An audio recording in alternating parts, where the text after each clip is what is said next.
Hey guys, welcome back to my channel. Guys, मैं हूँ प्रीति और आज हम बात करने वाले हैं एक हॉरर सस्पेंस थ्रिलर फिल्म के बारे में जिसका नाम है बुलबुल। यह फिल्म हाल ही में रिलीज हुई है and this film is written and directed by Anvita Dutt and produced by Anushka Sharma. इस फिल्म की IMDb रेटिंग फिलहाल तो है 6.6 आउट ऑफ 10, लेकिन ये फिल्म काफी नई है तो इस फिल्म की रेटिंग्स तो फ्लक्चुएट हो ही सकती है। तो रेटिंग्स की बात ना करते हुए चलिए कहानी को शुरू करते हैं। साल है 1881, प्लेस बंगाल। ये कहानी है बुलबुल की। सिर्फ 5 साल की उम्र में उसकी शादी हो जाती है पास के ही गांव के एक ठाकुर इंद्रनील से। उनके और 2 भाई थे, महेंद्र और सत्या। सत्या और बुलबुल की एज ऑलमोस्ट सेम थी। अब ससुराल क्या होता है, पति क्या होता है और पति और देवर में फर्क क्या होता है, ये समझने की उम्र तो बुलबुल की नहीं थी। तो उसे अपने पति से ज्यादा देवर पसंद आने लगा। उसके साथ खेलता जो था, पूरा दिन इस हवेली के चारों ओर भागा दौड़ी खेलना, छुपन छुपाई खेलना और रात के अंधेरे में डरावनी चुड़ैल की कहानी सुनना, यही था उसका जीवन। समय बीतता रहा और देखते ही देखते बचपन की दोस्ती जवानी के प्यार में बदलने लगा। लेकिन अब बुलबुल को पता है कौन उसका पति है और कौन उसका देवर, मगर वो अपने मन को कैसे समझाए। सिर्फ बुलबुल ही क्यों, सत्या भी तो उसे प्यार करता था और वो लोग अपनी मन की बात एक डायरी में लिखकर शेयर करते थे। लेकिन उन लोगों का इतना मिलना जुलना इस घर की छोटी बहू महेंद्र की पत्नी विनोदिनी को बिल्कुल भी पसंद नहीं आता था। इनफैक्ट उसे तो बुलबुल ही पसंद नहीं थी। पहले तो उम्र में बड़े होने के बावजूद उसे बुलबुल को सम्मान करना पड़ता था। इस घर की बड़ी बहू ठकुराइन जो है, और दूसरी बात यह है उसे कभी अपने पति का प्यार नहीं मिला, क्योंकि ये जो महेंद्र था ये थोड़ा सा मेंटली डिस्टर्ब्ड था। इसीलिए जब वो देखती थी बुलबुल को उसके पति से प्यार और सम्मान दोनों ही मिल रहा है तो उसे बहुत ही जलन फील होता था। ऊपर से सत्या भी अपने भाभी के सिवा एक पल भी नहीं रह पाता था। हमेशा बड़ी बहू कहाँ है, वो क्या करे है, छोटी बहू का तो जैसे इस घर में कोई औकात ही नहीं था।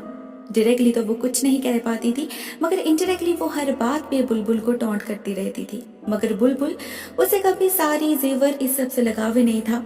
वो तो दीवानी थी सिर्फ सत्या की, और उसके सिवा उसे किसी भी चीज से फर्क नहीं पड़ता था। शायद ये बात विनोदिनी भी समझ चुकी थी और इसीलिए वो बुलबुल से उसका प्यार छीनने की तैयारी में लग गई। पहले तो उसने इंद्रनील से सत्या की शादी की बात की, मगर जब उसने देखा सत्या शादी के लिए राजी नहीं हो रहा है तो उसके पास और कोई चारा ही नहीं बचा। वो इंद्रनील और बुलबुल के रिश्ते में फूट डालने लगी। पहले तो इंद्रनील इन बातों पर बिल्कुल भी ध्यान ही नहीं दे रहा था, मगर कहीं ना कहीं सबकॉन्शियसली उसके दिमाग में भी ये बात बैठ गई। ना चाहते हुए भी वो चोरी छुपे उन दोनों को ऑब्जर्व करने लगा और उसे भी यकीन हो गया विनोदिनी सच कह रही थी। इंद्रनील बुलबुल से प्यार करते थे तो उसे तो वो त्याग दे नहीं सकते, तो उन दोनों को अलग करने का बस एक ही तरीका था और वो है सत्या को कहीं दूर भेज देना। वो डिसाइड करते हैं सत्या को लंदन भेज देंगे पढ़ाई के लिए। सत्या भी मान गया, ये तो उसका सपना था, मगर बुलबुल की तो जान ही निकल गई। उसके लिए उसका जीवन, उसका दुनिया, सब कुछ सत्या ही तो है। वो चला जाएगा तो वो बिल्कुल अकेली हो जाएगी, कैसे जी पाएगी वो। इतनी बड़ी हवेली में उसका और कोई दूसरा साथी ही नहीं है, कोई नहीं है जो उससे बात कर सके, जो उसे समझ सके। उसने सत्या को रोकने की बहुत कोशिश की, मगर वो भी कब तक इस 4 दीवार के अंदर रह पाता। तय हुआ था पूजा के बाद वो रवाना होगा, लेकिन उनके बीच बढ़ती हुई नजदीकियों को देख इंद्रनील ने सत्या को उससे पहले ही भेज दिया, क्योंकि वो और सहन नहीं कर पा रहा था। ऊपर से विनोदिनी तो थी ही घाव पर नमक छिड़कने के लिए, मगर इस शौक के लिए बुलबुल तैयार नहीं थी। उसे जब पता चला उसका सत्या वापस नहीं आने वाला तो उसके लिए सब कुछ खत्म हो चुका था। वो सत्या की याद में जैसे पागल हो गई। वो दिन भर रोती रहती थी। उसे ना समाज की परवाह थी ना इंद्रनील की। उसके और इंद्रनील के बीच दूरियां बढ़ने लगी और इसी का फायदा लेकर विनोदिनी इंद्रनील को वश में करने लगी। उसे किसी भी कीमत पर उन दोनों का रिश्ता खत्म करना था और अल्टीमेटली यही हुआ। विनोदिनी फिजिकली उसे कंट्रोल तो कर पा रही थी, मगर मेंटली इंद्रनील अभी भी बुलबुल से ही बिलोंग करता था और उसका ये बिट्रेयल वो सहन नहीं कर पा रहा था। उसने कई बार वो डायरी देखा था जो सत्या ने बुलबुल को दिया था, मगर उसे पढ़ने से भी उसे घिन आती थी। लेकिन एक दिन जब उसने देखा बुलबुल ने उस डायरी को जलाने की कोशिश की है तो उसकी नजर जाती है फायरप्लेस की ओर और वहाँ पर कुछ पन्ने तब भी जल रहे थे। उन पे अपनी पत्नी और भाई का नाम एक साथ देखकर इंद्रनील खुद को और कंट्रोल नहीं कर पाया। उसने एक लोहे की छड़ी से बुलबुल को इतना मारा कि वो तो अधमरी ही हो चुकी थी। बुलबुल को पता था वो गुनहगार है, उसने गलती की है तो उसके पास कहने के लिए और कुछ नहीं था। इंद्रनील डॉक्टर को बुलाता है। उसके इलाज का इंतजाम करता है और उसके बाद वो हमेशा के लिए ये हवेली छोड़कर चले गए। अभी से बुलबुल की देखभाल करने की जिम्मेदारी विनोदिनी की है। ये जो डॉक्टर था सुदीप, उसे समझ तो आ रहा था ये कोई साधारण घाव नहीं है। एटलीस्ट उसे जो कहा गया था बुलबुल सीढ़ियों से नीचे गिर गई है, उससे तो ऐसा घाव नहीं हो सकता, लेकिन किसी से कुछ कहने की हिम्मत उसमें नहीं थी। बुलबुल के पूरे शरीर में ही चोट पहुंची थी, मगर उसके लेग्स सबसे ज्यादा डैमेज हुए थे। सुदीप ने तो बैंडेज कर दिया था, मगर अभी कुछ महीनों तक बुलबुल अपने पैर को हिला नहीं सकती। इवन किसी के छूने से भी परमानेंट डैमेज हो सकता है। ऐसे ही कुछ दिन बीत गए। विनोदिनी धीरे धीरे इस घर की मालकिन बनने लगी। मतलब इस सब में अगर किसी का फायदा हुआ था तो वो विनोदिनी का। देखते देखते 5 साल बीत गए और इन 5 सालों में सब कुछ चेंज हो चुका था। खेल पूरी तरीके से पलट चुका था। बुलबुल ठीक हो चुकी थी, सिर्फ उसे हमेशा एक स्पेशल काइंड ऑफ शूज पहनना पड़ता था और डॉक्टर सुदीप हर 1-2 दिन में उसकी चेकअप करने आता है। अपने पति और देवर के एब्सेंस में अभी यह सुदीप ही है जिससे बुलबुल अपना दोस्त मानता है।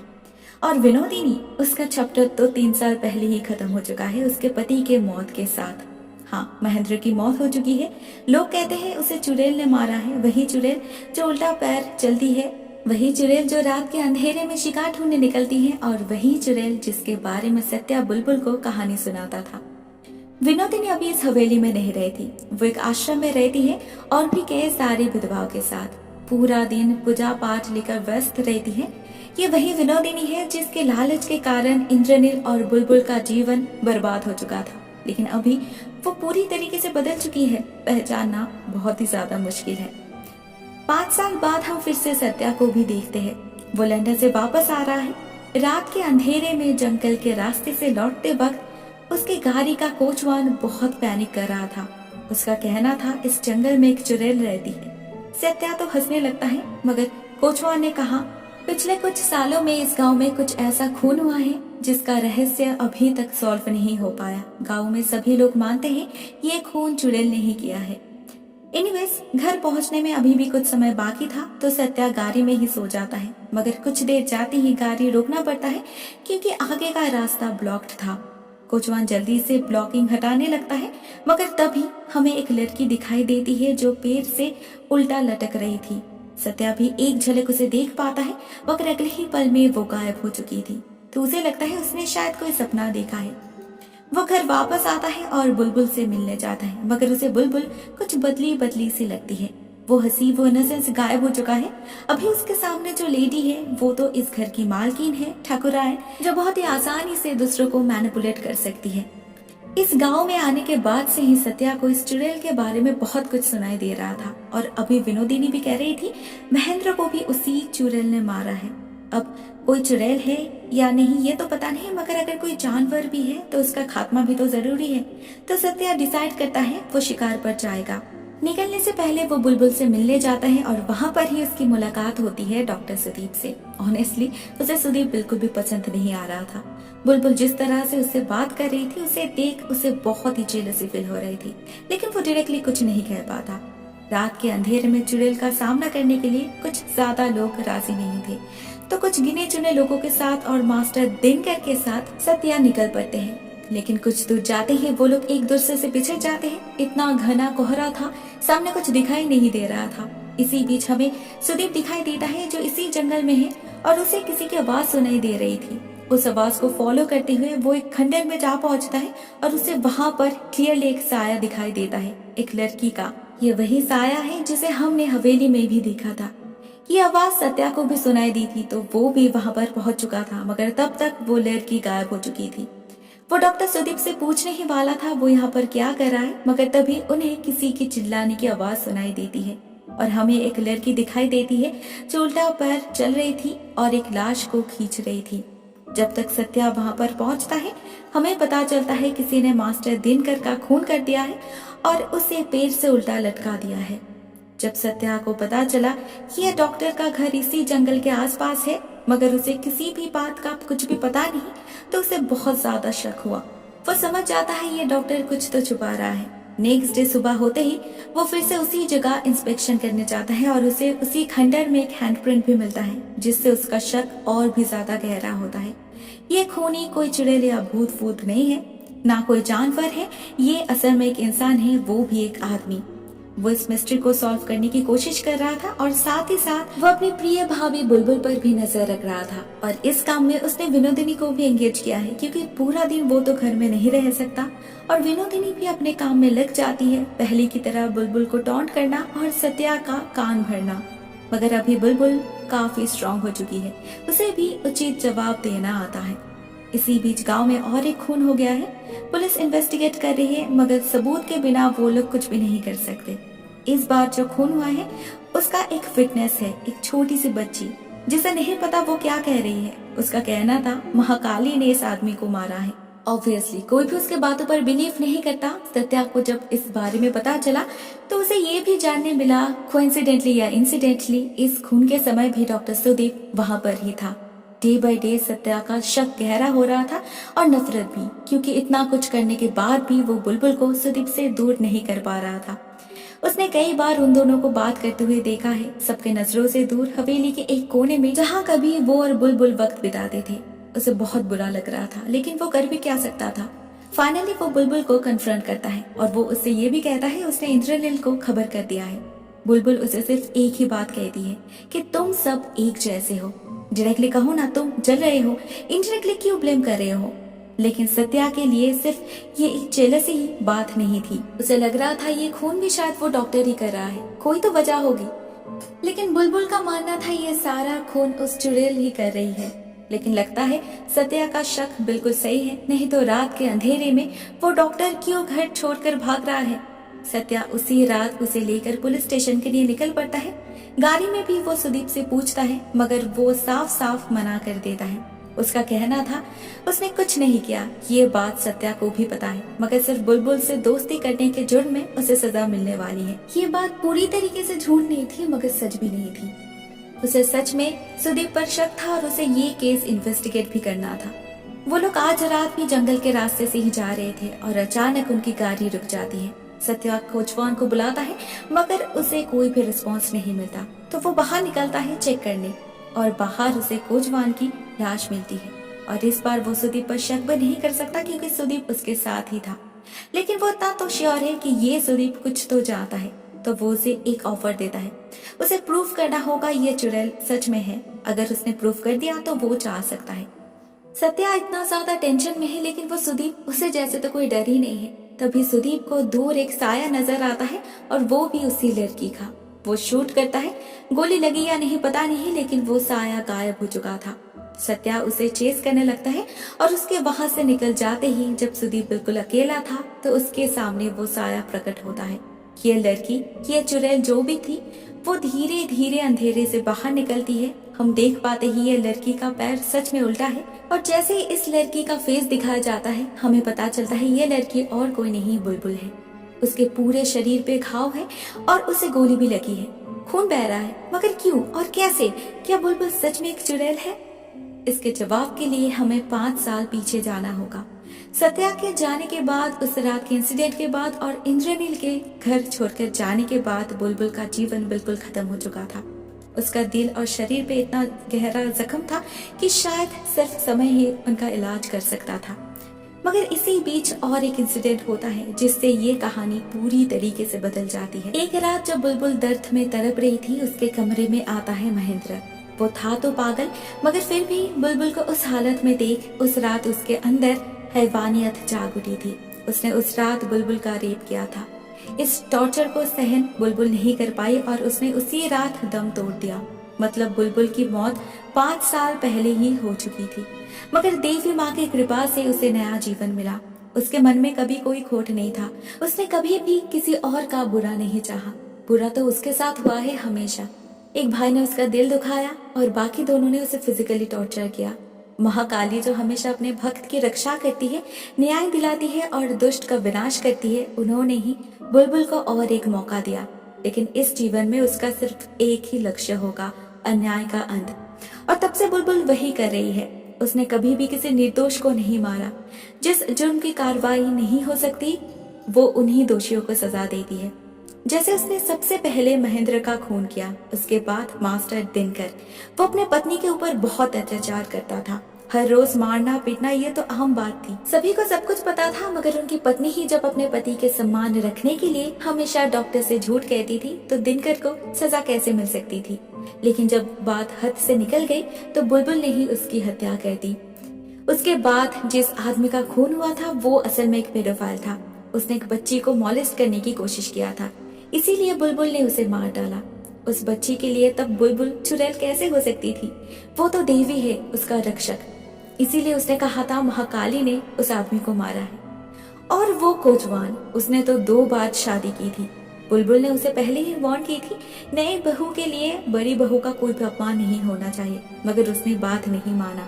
उसने विनोदिनी के कहने पर बड़ी बहू को घर से निकाल दिया, जिसकी वजह से उस बेचारी ने आत्महत्या कर ली। इसकी सजा तो कोचवान को मिलनी ही चाहिए थी, इसीलिए उसने उसका भी खून कर दिया। सुदीप एक अच्छा इंसान था। वो सिर्फ बुलबुल का दोस्त था, उसके मन में कोई भी गलत इंटेंशन नहीं था। उसने जब देखा सत्या उसे गलत समझ रहा है तो वो गांव छोड़ने का डिसाइड किया। लेकिन बुलबुल ऐसा नहीं चाहती थी। उसने इनडायरेक्टली सत्या को समझाने की बहुत कोशिश की थी कि सुदीप निर्दोष है, मगर उसने समझ ही नहीं पाया। सुदीप को बुलबुल के ऊपर होने वाले अत्याचार के बारे में पता था। उसने मदद करने की कोशिश भी की थी क्योंकि उसे पता था शी वॉज रेप्ड। लेकिन विनोदिनी, वो खुद एक लड़की होकर भी सब कुछ जानते हुए भी बुलबुल को चुप रहने की सलाह दी थी। बड़ी हवेली में बड़ी राज रहती है, इसे छुपाना ही बेहतर है। बुलबुल धीरे धीरे ठीक तो हो रही थी, मगर उसका पैर फ्लेक्सिबल हो चुका जो 360 डिग्री एंगल में घूमता था। इसीलिए बुलबुल को हमेशा वो जूता पहनना पड़ता था। और जब वो शिकार पर निकलती थी रात में, उसके उल्टे पैर को देखकर लोग डरते थे, उसे चुड़ैल कहते थे। मगर आज सुदीप उसे अपने आंखों के सामने देखकर सब कुछ समझ जाता है। वो समझ जाता है बुलबुल कोई चुड़ैल नहीं है, वो इंसान भी नहीं है, लेकिन वो देवी है। लेकिन बुलबुल को इस रूप में सत्या नहीं देख पाया, क्योंकि उसके अंदर भी तो उसी परिवार का खून बह रहा है, वही एरोगेंस, वही सेल्फिशनेस। लेकिन उसे ये तो पता चल चुका था कि कोई चुड़ैल तो सच में है, और अभी वो उसका खून करना चाहता है। वो मशाल और बंदूक लेकर उस चुड़ैल को ढूंढने लगता है, मगर सुदीप उसे रोकता है और उन दोनों के हाथापाई के बीच इस जंगल में आग लग जाती है। सत्या समझ नहीं पा रहा था सुदीप उसे क्यों रोक रहा है, क्यों एक चुड़ैल को वो देवी कह रहा है। मगर जब फाइनली सुदीप उसे बड़ी ठकुराइन कहकर पुकारता है, उस वक्त सत्या समझ जाता है ये चुड़ैल उसकी अपनी भाभी है, उसकी बुलबुल। हम बुलबुल को देख पाते हैं इस जंगल के आग में आत्म समाधि लेते हुए। फिलहाल उसका काम पूरा हो चुका है, लेकिन जब भी उसकी जरूरत पड़ेगी वो जरूर लौटेगी। नेक्स्ट सीन 1 साल बाद की है। हम देखते हैं वो हवेली अभी एक खंडर बन चुकी है, कोई नहीं रहता यहाँ पर। विनोदिनी आश्रम लौट चुकी है, सत्या लंदन वापस जा चुका है और उसने डिसाइड किया है इस परिवार के साथ, मतलब इंद्रनील के साथ वो कोई रिश्ता नहीं रखेगा। लेकिन इतना सब कुछ होने के बाद भी इंद्रनील घर लौटता है अकेले रहने के लिए। लेकिन क्या वो सच में अकेला है? शायद नहीं, क्योंकि उसे रात के अंधेरे में बुलबुल की आवाज सुनाई देती है, वही प्यारी सी आवाज जो अभी उसके लिए डरावना सपना था। और जैसे ही वो आंख खुलता है, उसके सामने था बुलबुल। क्या वो अपने पति से मिलने आई है या फिर बदला लेने? इसी सवाल के साथ ये फिल्म एंड हो जाती है। ये कहानी है ऑपरेशन की, हेल्पलेसनेस की और रिवेंज की। इस कहानी में हमारे समाज की कुछ ऐसे हिस्सों के बारे में बात की गई है जिन्हें नॉर्मली नजरअंदाज किया जाता है। इस फिल्म की प्रेजेंटेशन, इस फिल्म की सिनेमाटोग्राफी मुझे बेहद पसंद आई। कलर फिल्टर बहुत अच्छी तरीके से यूज किया गया है। मैथोलॉजिकल पर्सपेक्टिव के जरिए इस कहानी को बहुत ही बखूबी से नैरेट किया गया है। ये कहानी सिर्फ एक लव स्टोरी नहीं है, सिर्फ एक हॉरर स्टोरी नहीं है, लेकिन लव, हॉरर और सस्पेंस का मिक्सचर है। और इसीलिए शायद ये फिल्म बाकी सारे हॉरर फिल्म से कुछ अलग है। एक्टिंग, डायरेक्टिंग टॉप नॉच और overall presentation is really good, brilliant. हर एक कैरेक्टर की dressing, hair, makeup, saris, jewellery इतना ज्यादा आई कैचिंग है, क्या बताऊं। मुझे पता है मैं इस फिल्म की कुछ ज्यादा ही तारीफ कर रही हूँ, लेकिन क्या करूँ, मुझे ये फिल्म बेहद पसंद आई है। आप लोग भी जरूर देखना, नेटफ्लिक्स पे अवेलेबल है। और मैं इस वीडियो को यहाँ पर ही एंड करती हूँ। Thank you so much for watching this video. Tata.